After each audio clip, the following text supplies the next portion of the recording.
All right, it looks like folks are connected to audio, so I am going to start. I am Vander Gack, Northeast SARE's communication specialist. I use they, them pronouns. I am on the second branch of the White River in Vermont, and this is our final Farmer Grant Q&A session. We are here today. We're going to talk about the Farmer Grant program. With us is our Farmer Grant administrator, Candice Huber. I am going to start a poll here in just a moment, a quick little welcome poll. It's really helpful if you can fill that out. It helps us to make sure that we're making these sessions better and better. Candice is going to give a presentation real quickly, just kind of an overview of the program, and then we're going to be opening up for questions. You can throw your hand up, you can drop a question in the chat, and we'll make sure that we get to it whatever way is most comfortable for you. We really want to encourage folks, if someone asks a question and you have a follow-up for that question, feel empowered to ask it. This is an opportunity for us to build knowledge as a community, and we really want to make sure that we're strengthening all of the Northeast region and our ability to create successful grant projects, and especially successful proposals for the Farmer Grant program. So I'm going to be launching that poll here. And Candice, if you wanted to introduce yourself, and then we can move right into the presentation. Thank you, Vander. I'm also going to drop a link in the chat for our captioner, for our live captioning. And it's also available straight through Zoom. Thank you, Vander. Welcome, everyone, to our lunchtime question and answer session for the Farmer Grant program. This is our last Q&A session, but doesn't mean you can't still ask questions after this. I'm always available to answer your questions directly. The deadline is in 2 weeks, so it is coming up. So if you are interested in applying for a Farmer Grant, this is, you don't want to wait too much longer to get going on that. I am going to, just first introduce myself a little more. I'm Candice Huber. I manage both the Farmer Grant and the Partnership Grant programs for Northeast SARE. And I'm coming to you from Whiting, Vermont, the ancestral and unceded lands of the Western Abenaki people. And I'm going to explain the basics of the Farmer Grant program and then open it up to questions. Some of you may have already attended one of these sessions, so this will be repeat information, but I just want to make sure that you all hear it. I think a lot of you have not actually been here yet. And I'm going to share my screen. And there we go. So I'm going to go ahead and launch into the basics of the Farmer Grant questions. And then afterwards, if there are no specific questions, I have more I can talk about certain aspects of applying for the grant, because there's just tons of information. But I'd love for you to throw in your questions. You can type your questions into the chat. You can raise your hand. If I'm not noticing you, I'll just go ahead and speak right up. Vander also will be watching to make sure if there are questions that I'm not missing, because sometimes they're coming fast through the chat.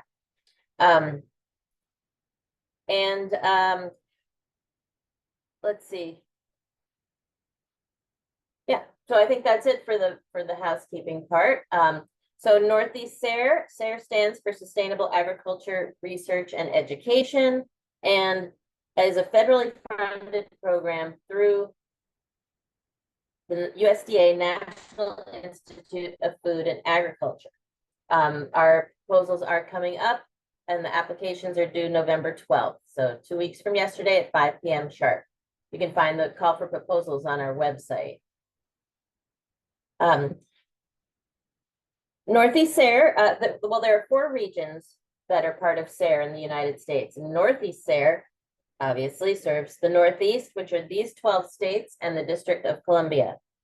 So the Farmer Grant program is one of 6 competitive programs that we have. So the first criteria is that you need to be in the Northeast region, and your project needs to, well, your work needs to be in the Northeast region. Your project needs to be helping farmers in the Northeast.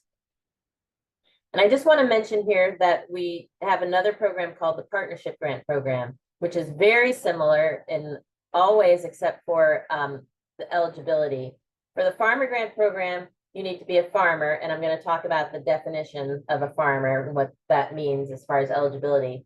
And for the Partnership program, you need to be an agricultural service provider and working in partnership with a farmer. So if you're an ag service provider, you might want to look into the partnership grant on our website that's due in the spring. But you're still welcome to, obviously listen here, and a lot of the information will be applicable. So these are the basics really of the farmer grant program. Farmer grants are for commercial producers who have an innovative idea that they want to test. And again, I'll go over in a minute what that means to be a commercial producer. The project should seek new knowledge that other farmers can use and address questions that improve the sustainability of farms. You must have a technical advisor, and I'll talk about that again in a little bit to tell you what that's all about. The maximum amount of funds you can request is $30,000, and you will need to put together a detailed, realistic budget. And it's important to note that funds are paid on a reimbursement basis. So you or your farm need to be able to manage those expenses. Applicants may only submit one proposal per year per program. The proposal deadline, again, November 12th at 5 p.m. They're submitted online, and it's very, so the system shuts down at 5 p.m. We don't have control over that. So you must have that submit button pushed before 5 p.m. And the detailed instructions can be found on our website. Now, the main goal of the program is to help other farmers in the region. So for your proposal to be competitive, you want to demonstrate that your project will benefit Northeast sustainable agriculture. And you can use our outcome statement to address that. And that is, Northeast agricultural communities honor the holistic connection among land, water, air, and all living beings. Agriculture in the Northeast is accessible, sustainable, and just, addressing historic and current inequities so all farmers and farm employees can steward resources to ensure sustainability, resilience, economic viability, and a high quality of life. So one of the biggest questions we get is, am I eligible for a grant? And so I'm going to just quickly talk about eligibility. Again, I said it, you need to be working in the Northeast region, and you need to be qualified as a farmer. So you can be a farm owner or an employee of a farm. If you are a farm employee, there is a form you need to submit that shows that the farm owner approves of or fiscal agent approves of the project. And if you're a farmer in a nonprofit organization, you will need approval from the authorized official for that organization. The farm must have the capacity to manage a grant. As I said before, funds are provided on a reimbursement basis. So the farm needs to be able to pay for expenses up front, and then you submit an invoice to SARE, and it can take up to 30 days to get payment. This grant program accepts all types and scales of farms. You could be farming on a large or small scale with organic or conventional practices, urban or rural, full or part-time, etc. But the farm that you own or work on must be a commercial operation with an established farm income of at least $1,000 per year. We use the USDA definition of a farm, which is any place from which $1,000 or more of agricultural products were produced and sold, or normally would have been sold during the census year. The normally would have been sold phrase is important to note here because the USDA recognized that some farms experience low sales in a particular year due to bad weather, disease, changes in marketing strategies, or other factors. So our website does have a document that explains this further, and it provides examples of what qualifies and what does not. Now, we do also encourage applications from historically underfunded communities. You do not need to show that you make a profit. We don't require any evidence or information about your tax status. Just we will need your number, your tax ID numbers. But when you submit your application, you are signing off that you are eligible as a farmer according to our definition. So this is just, as I said, we encourage projects submitted for or in collaboration with historically underserved communities. Now, also, there is a technical advisor required. This is another piece that people have questions about, and this is something that you should do. If you haven't done it already, you should do it right away, because this is something that should be done early on in the process. So you are, the role of the advisor is to provide support to you as the grant applicant. You want to enlist them early, and you're going to need to get a letter of commitment from them. So their support could be anything such as helping you design your project, reviewing your proposal, assisting with outreach, or troubleshooting issues that come up during your project. Something like maybe they would help with aspects of the project such as statistical analysis.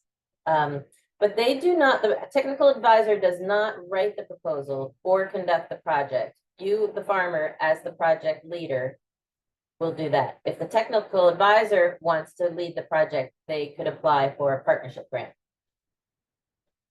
The technical advisor could be an extension educator or a university researcher, could be a private consultant, a veterinarian, NRCS or other government staff, nonprofit or for-profit ag service providers, or any other technical expert, including another farmer.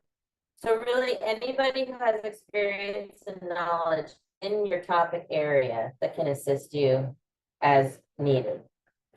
You can have, we like you to identify one technical advisor, but you can have more. You can have more collaborators. Reviewers do like to see collaborators on projects because it expands the perspectives for the project. And also, if you have different aspects of your project and that are new to you, reviewers do like to see that you have somebody assisting you with that, or at least looking at that. So for instance, if you are doing a project that is about a certain crop, but you're also using modeling or remote sensing as part of the project, reviewers might like to see you have a technical advisor who's an expert in that crop production, but also then you could have a collaborator that does remote sensing and can assist you with that part of the project. So you can have as many collaborators as you need on the project, but it's good. You need to identify just one person as your technical advisor. On our website, you can find we have a guide for technical advisors, which describes their role and could help them understand their responsibility. We also have videos of some farmers and their technical advisors describing how they work together. So that's a great way to present to whoever you're asking to be your technical advisor. You can say, here, you can look at this guide, and that will give them a sense of what you're asking them to do. So at this point, I'm going to stop and take questions. Let me stop share. I can look at the chat. And starting right from the top. Where's the application? Is it a fill-in, or do we create our document to email? So if you go to our call for proposals, which Vander put in the chat, you can see there we have the link to projects.sare.org, which is where you apply for the grant. It's our grant management system. That's what we call it. And it's also where you would do reporting. So if you've applied in the past, your information will be in there, your reports will be in there, your previous proposals, if it's been since 2020, and your login information will be all the same there. If you're new to the system, you just go to the system and you create an account, and then you can follow the prompts to find the application piece. And in the call for proposals, we describe all the questions you're going to need to answer. So we do, and there is a document you can access. Again, that link is only in the call for proposals, but you could use it as a Word document to prepare your answers ahead of time. There are word limits for a lot of the questions. So if you use that document, you can get it all ready, send it around to whoever you want to look at it, maybe your technical advisor, to give it a review. And then you can go in and cut and paste those sections into the sections in the online system. I would not leave any of this until the last minute because there could be glitches. You could have questions. I will be answering questions, first come, first serve. But it could sometimes gets to be really busy time. So I recommend shooting to get your submission done ahead of the deadline. Can you apply for both a partnership grant and a farmer grant? Yes, you can, as long as you are a farmer and you are also an agricultural service provider.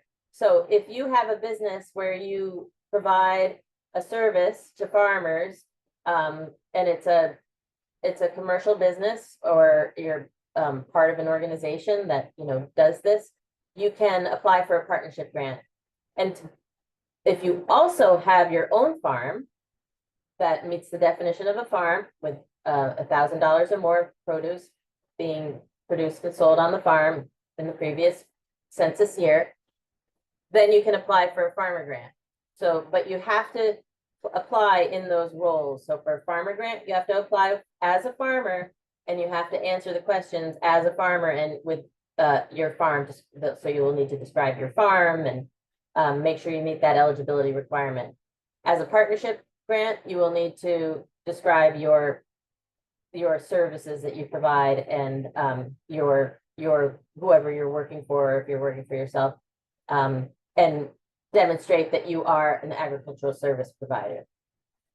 But yes, you can apply for both of them.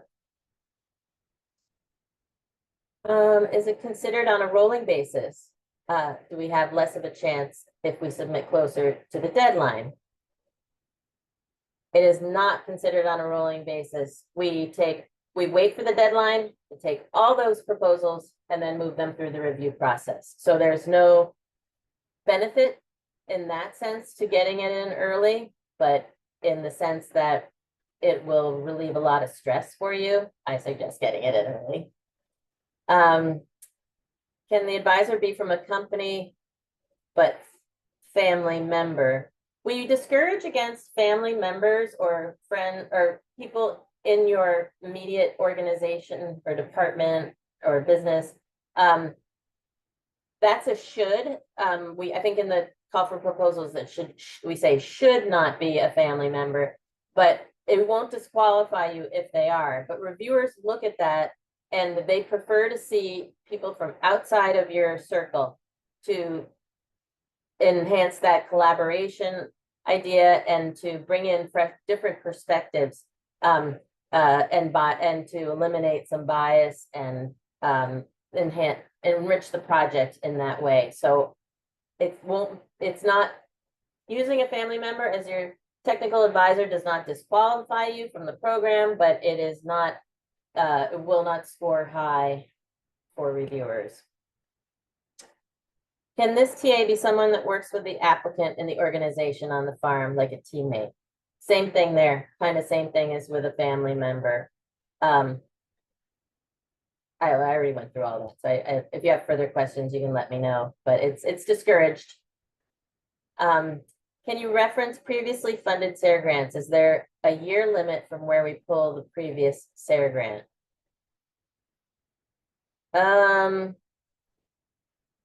Where we pull the previous SARE grant? I'm not sure what that question is asking. Is there a year limit from where we pull the previous SARE grant? But if you want to look at previously funded SARE grants, you could go to our projects.sare.org, and I'm sure Vander is putting it in the, I don't want to lose my spot here on the questions, putting it in the chat, but we have a database that you can search, and you put in your topic, you put in your region, or you can even put in your state, and it'll show you projects in that with those parameters.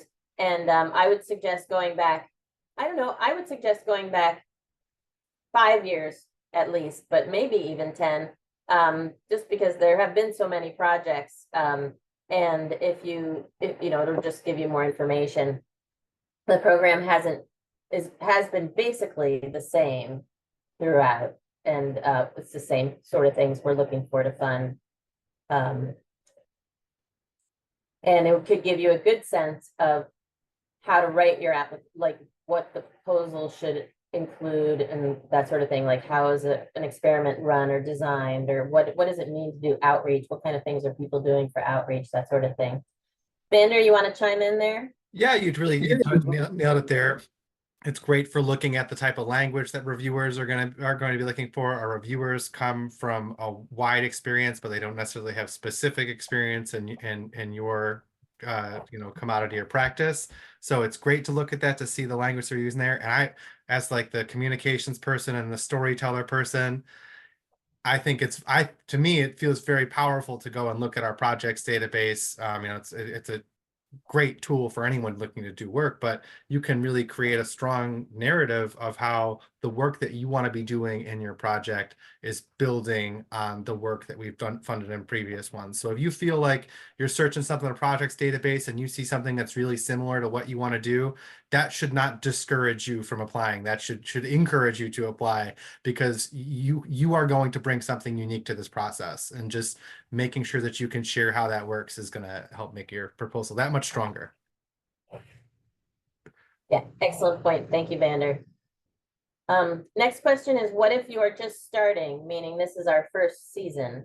So if this summer was your first season and you made over $1,000, then you produced and sold over $1,000. I'm not looking at the net because that could not be such, but then yes, you're eligible to apply. If this is your first season, but you haven't gotten sales going yet, then you'll need to wait till next year. There was asked for a link to the technical advisor guide, which Vander provided there in the chat. Project involves going to Quebec to learn methods not used in the US. Any red flags? Good question, V. International travel always raises some sort of flags in the finance department. But yes, that we have had projects that have used international resources, and going to Quebec is certainly something that has been done, or for Canada in general. And that is definitely something, if it, you could go there to learn and then bring the methods back to the Northeast to share and trial. That would be, yeah, that's absolutely fine. I won't say there are no red flags, because but as I said, the finance department sees that and they're like, wait, what? But then when we then explain it, it's fine. There are, like, we wouldn't pay for it. Really needs to be specific to the project too. So international travel definitely needs to be justified. When are these grants available throughout the year? How many times? All right, so the Farmer Grant Program is once a year. The application deadline is once a year, typically the middle of November. And we have our other programs throughout the rest of the year. So you can go to our website and look at all the other 6 programs now and see what we have there. And for awards that start on March 1st, it's the farmer grants and the research and education, novel approaches, and PDP grants, and possibly our historically underfunded program, which is new. Can the technical assistance be internal to our organization? Right, I think I already answered that. Internal is not good. We like review, although it will not make you ineligible. Reviewers prefer to see you get assistance from outside of your organization. Will you share the replay? Oh, okay. Yep. Recording of this. Yep. Vander put the link there where we will have it. We have the last 3 sessions up there. The recordings, as well as a text of the questions and answers.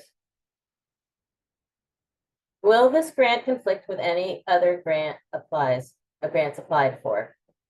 So that is not really something that I can answer. You can, well, if you're trying to understand, since sometimes people with federal programs, there sometimes are restrictions. There are no restrictions that I'm aware of.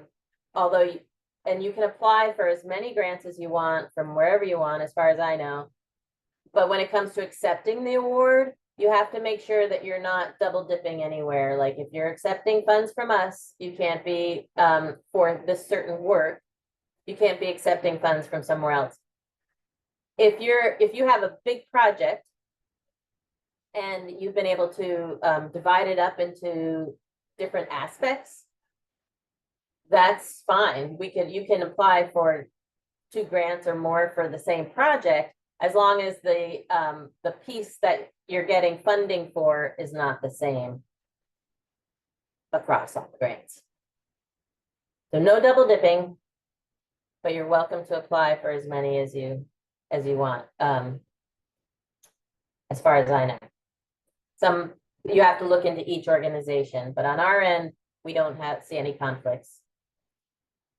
Most of the sample projects from your presentation were research projects. What about farm education or technical assistance projects? Are those fundable?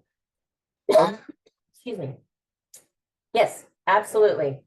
We, education, demonstrations,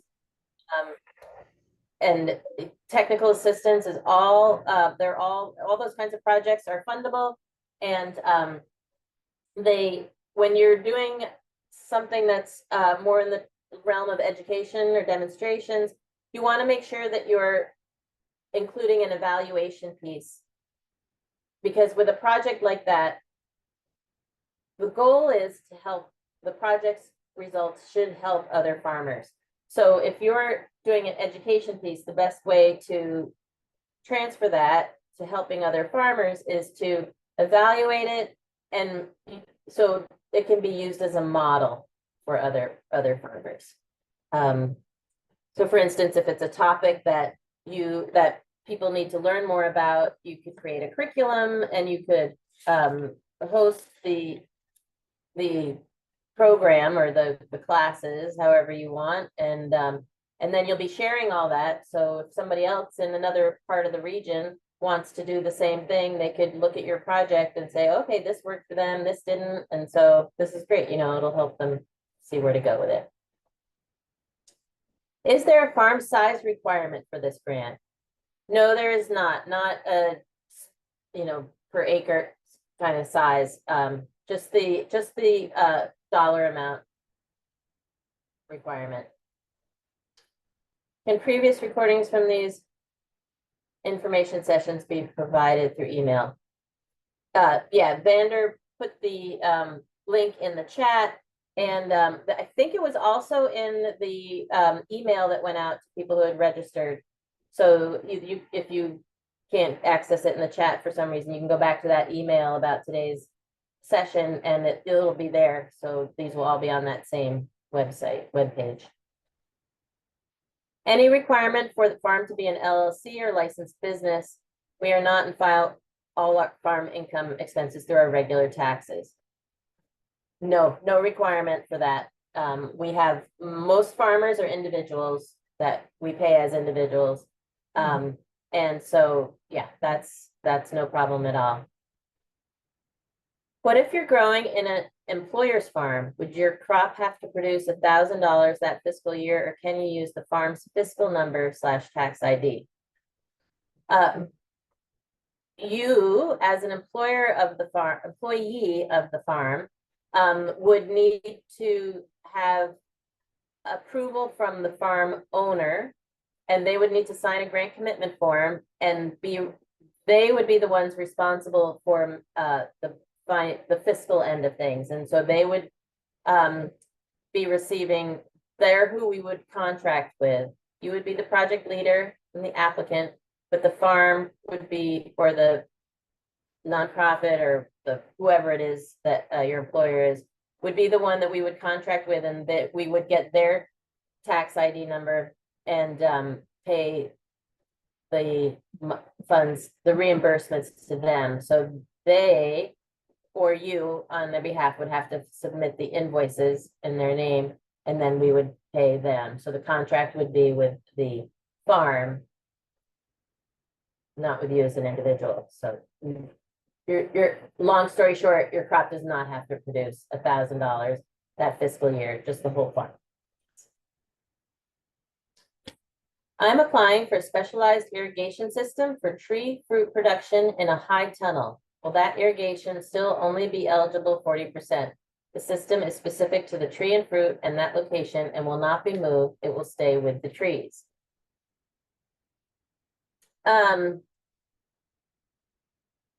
You will need to make the case. That's kind of a little bit of a gray area. And I think I know what you're referring to. So what they're asking is eligible at 40%. They're referring to our prorated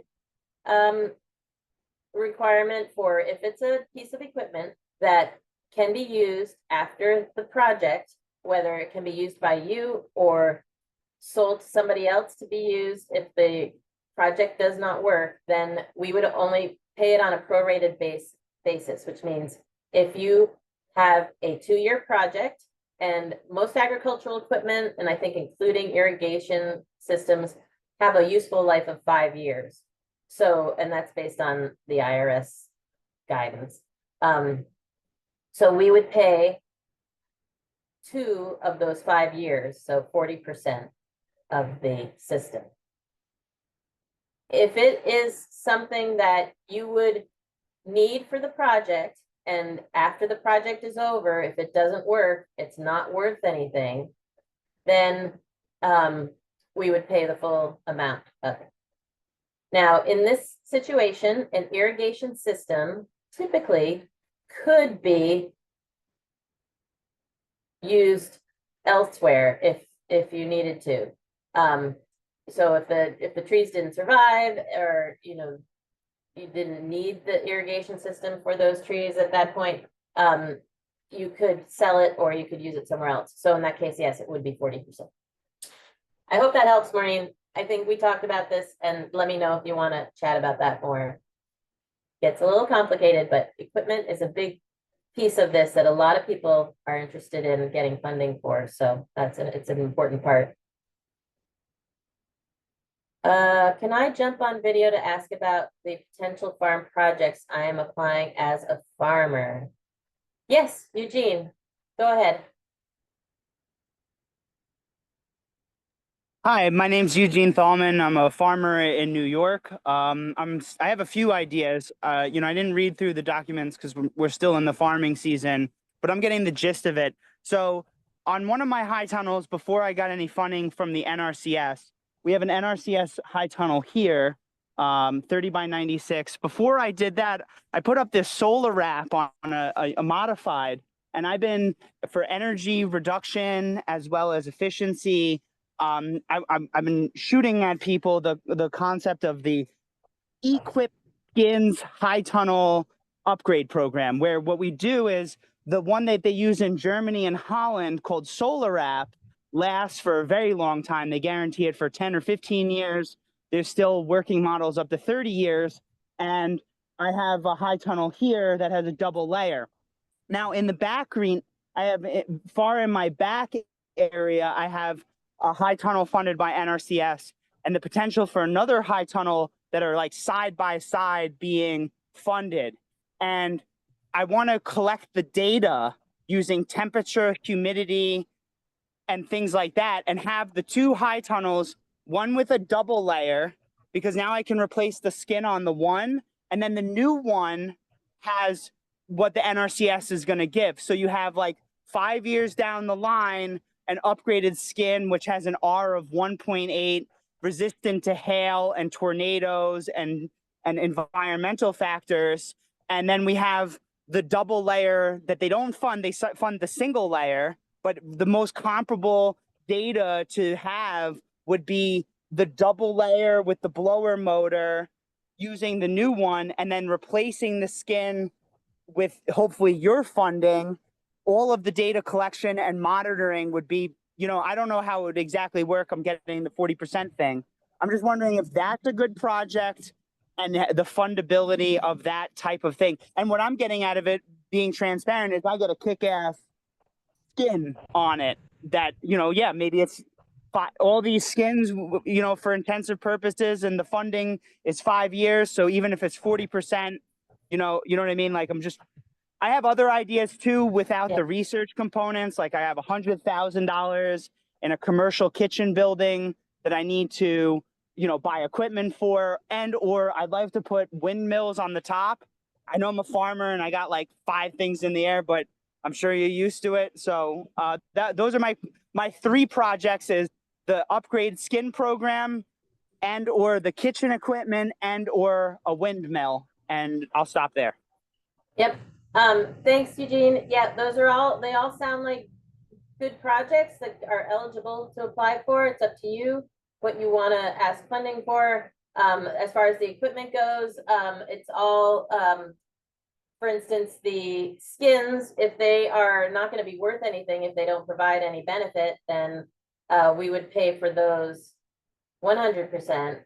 But if it's something that you can use otherwise, even if they don't provide any benefit, then it would be 40% or 60%. We do it can be a 1 to 3 year project. So 20, 40, 60%. The kitchen equipment, same thing. The windmill, probably the same thing. You can ask for funding. Our funds are capped at $30,000. So this is good information for everybody. And honestly, $30,000 does not go a huge long way. When you start putting equipment in there, that sucks it right up. We also want to help you pay for your time that you put into a project. Like if you're collecting data on this stuff that you wouldn't ordinarily need to collect if you weren't looking at these different skins, then we want to pay you for that time. Any smaller materials, travel to go to present what you're doing at a meeting or something, a twilight meeting or something, or have people come to your farm to be able to see what you're doing. Those kind of expenses we want to help you pay for too. You can pay your technical advisor. You can pay any collaborators that you have or working with you. You can pay, especially we'd love to see if you're working with any other farmers, and definitely including yourself. We want to make sure you're getting paid for the time that you're putting on the project. So when you do all that, the money really, doesn't last. I mean, it does last. Last is not the word, but $30,000, it can add up pretty quickly. All these, especially when you start putting labor and stuff in there. So 40% of equipment is usually, is fine, because if you ask for the full amount, it would put you over anyway. So there's plenty of other areas you can ask for funding, is what I'm trying to say. And yeah, and all of those projects sound like great projects, and it's all about how you put together the proposal, how thoroughly you go through the project from start to finish, including that budget, and to be competitive. It is a competitive process, so you want to choose a project where you feel comfortable that you can really think it all the way through and understand what you need to be doing. We want to set you up for success. So the purpose of the proposal is so that you are set up for success, so that you're thinking about all the expenses you're going to have. You're thinking about when you're going to be able to do this and the timeline as compared to your regular business that you need to do. So it helps you just think through all the details, so that when the time comes, you can just do them. You won't be like, oh, I didn't realize that this would, coincide with this or getting this. So anyway, all the questions in the proposal, we're looking for detail. We're looking for you to really think it all through so that you can be successful with it. And success does not mean that you find the results that you want. Success means that you're just able to execute the project, and sometimes challenges come up or things don't work out as you were hoping, but that's all really good information for you and for other farmers to know about, and the educational and research community in general. One question is, I guess both you and Vander would potentially be available, probably, in December / early January to look at our draft proposals, or is that not available? Nope, the proposal is due on November 12th. So once the deadline goes through, then you might as well just wait till next year. Understood. Thank But you. we are available, I am available between now and November 12th. You can, if you have any further questions, you can contact me directly. Let's see, I have produced well over $1,000 this year, but I'm in the process of registering a DBA. Is that a problem in applying? Can I change the farm name once the grant is approved? Yes, not a problem. We can work with you on that. If a project is funded through the farmer grant program, does that disqualify the farmer from applying research and innovation grant next summer, fall? No, no disqualification. You can apply one time per program per year. So that research and innovation, or the research and education grants and the novel approaches grants, those are all different programs. So you can apply to those as well. There's no restriction. The only restriction if you have a current grant, you need to be up to date on your reporting in order to be able to apply to be eligible for another program in Northeast SARE. So that's usually not a problem. We work with you to help you get your reports in too. We have a professor who expressed interest to support us, and he's already managing another SARE grant program. Can we still retain his services and work with him on our project? Also, what the compensation rate can we offer him? Yes, technical advisor can be a technical advisor on multiple grants or can have their own grant in another program. Not a problem at all. As far as compensation goes, it's what they typically would get, and we don't have any fixed rate for especially technical advisors. If it's a professor, I'm sure that person has some sense of what they usually get paid, and they'll let you know what the rate should be, hourly or flat fee. We farm in Maryland and supply produce and education to the District of Columbia and Maryland educational institutions. Does it matter which collaborator would be appropriate to focus on? No, it doesn't. It doesn't matter because they're both in our region. So either, both, or yeah, that's not a problem. Is it useful to explain how the research performed will benefit other farms, growers, research institutions, etc.? Should I justify the project based upon benefits internal to our farm, or justify it based upon potential broader regional benefits? Both is my answer, but really to the potential that's broader is what reviewers are looking for. So it's the internal benefits to your farm are important because it shows what are the benefits of the project, and the issue that you're trying to address and how you're addressing it. So that in itself is good information or important information, but reviewers do want to understand how it will benefit the larger agricultural community. So I would say justify the project based on both of those, but also definitely make sure to really demonstrate how it can benefit the broader agricultural community. What is the difference between this grant and the one due January 2025? What is the max funds allowed for each grant? The maximum amount allowed for these farmer grants is $30,000, and this is for farmers. This is for all farmers, and that's really the eligibility requirement. I'm going to let Vander answer the question about the other program because it's a brand new program and I don't know the details about it very well. Absolutely. So yeah, we've dropped some of the answers there in the chat. The new Huff Communities grant ranges 150 to 250,000, and it is for work in underserved communities, historically underserved farming communities, or historically underserved farmer is the NEFA language that we use there. So yeah, and it's prioritizing work in those communities led by people with experience in those communities.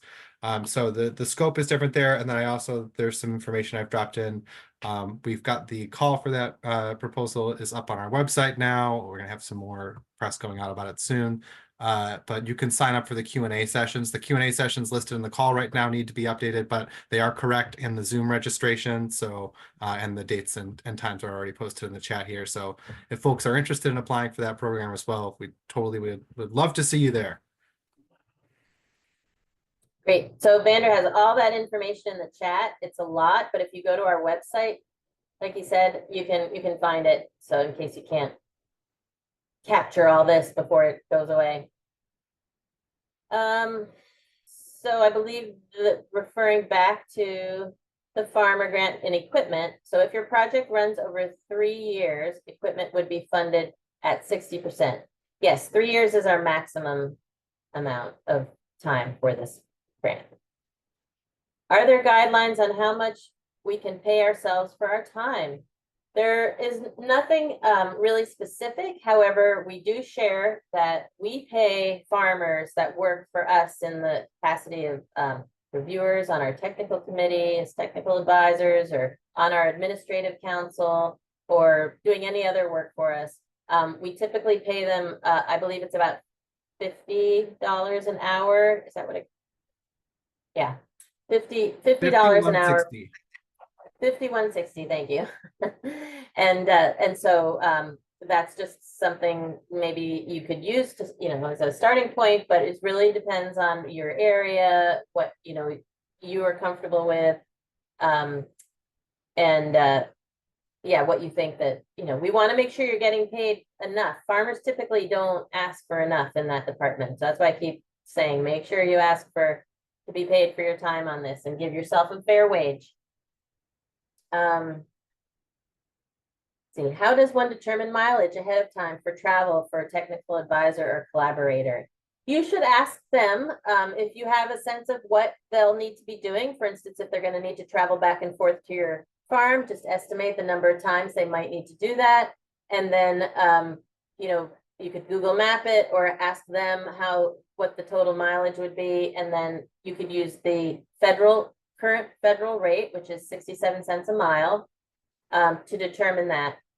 And this is a good example of, things change, rates change.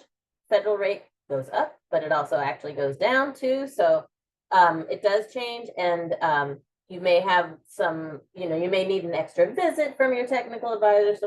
So when you are making your budget, we want it to be realistic. We want it to be based on real numbers. So really what we're looking for is to see, how did you come up with that number? Now, when it comes time to submit your invoices, and if you spent $100 extra on travel, it's not a problem. It would just come from somewhere else in the budget, meaning you would have to find, 100, maybe you didn't need something in your materials and supplies worth $100 that you asked for. And so things can get moved around. So don't feel like you're tied to the cent on these numbers, but we really do need to know how you came up with the numbers. So if you're going to need 60 baskets to be able to do this project, then you put down, price per basket, 60 of them, and then the total for that line item. I'm sorry I missed what was said about how equipment can be funded. All right, that is going to be, I'm just going to, if I have time at the end, we're getting short and we've got a few more questions. I can come back to that, but that will be in our recording and our summary of this Q&A as well. And that question is always asked. So, and feel free to contact me if you're not getting it from the call for proposals explains it all, as well as our recordings. Do you have to wait until application is accepted to start project, or could you start after applying if you're looking to do the research, even if not approved? If you're looking to do the research, even if not approved, that's totally up to you.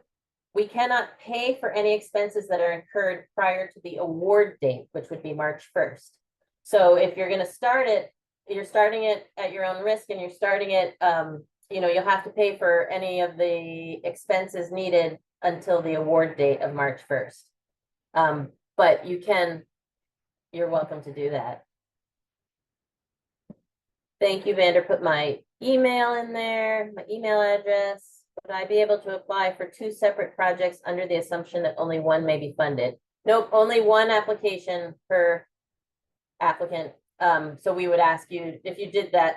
I don't think the system would let you do that actually, but if it did, we would ask you to choose one to move forward with.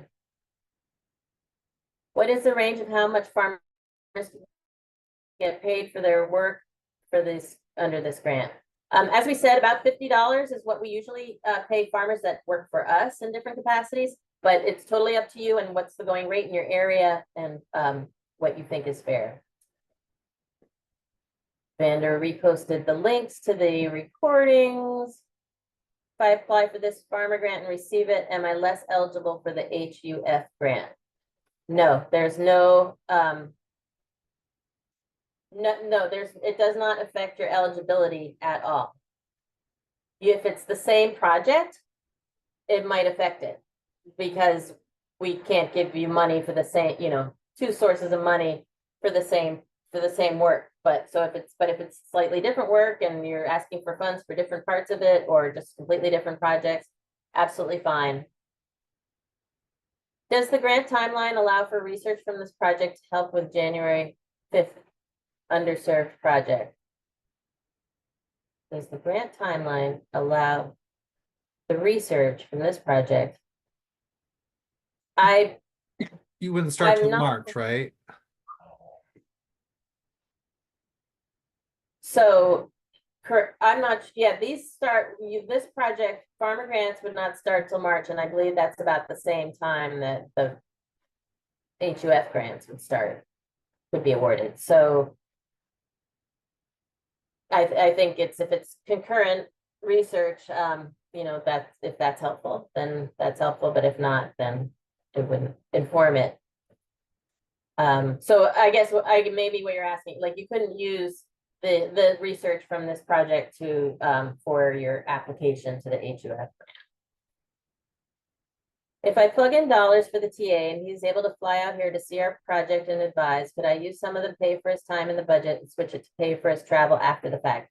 Yes, I'm always available for you. If you come up with something and you're like, oh, I would love to pay this person for doing this piece of the project and I could take it from this other part, I'm always happy to work with you on your budget. If it's 10% or more of the budget, then you need to get approval from me, and that's before our financial team will pay the invoice, but it's usually never a problem, and I'm happy to always work with you. As long as the goals of your project stay the same, there's a lot of flexibility and we work together and to get that all to happen. While we will have a U.S. scientist who will serve as our technical advisor, can we provide a monetary compensation to a foreign scientist for a portion of work he can contribute remotely, as he is a subject matter expert on the hydrolysis process? I believe so. That is something that I would need to look into. I think so the funds come from the University of Vermont, even though the original, so USDA gives the award to the University of Vermont and then disperses the funds. And one of the things they always ask for is, are you a US citizen?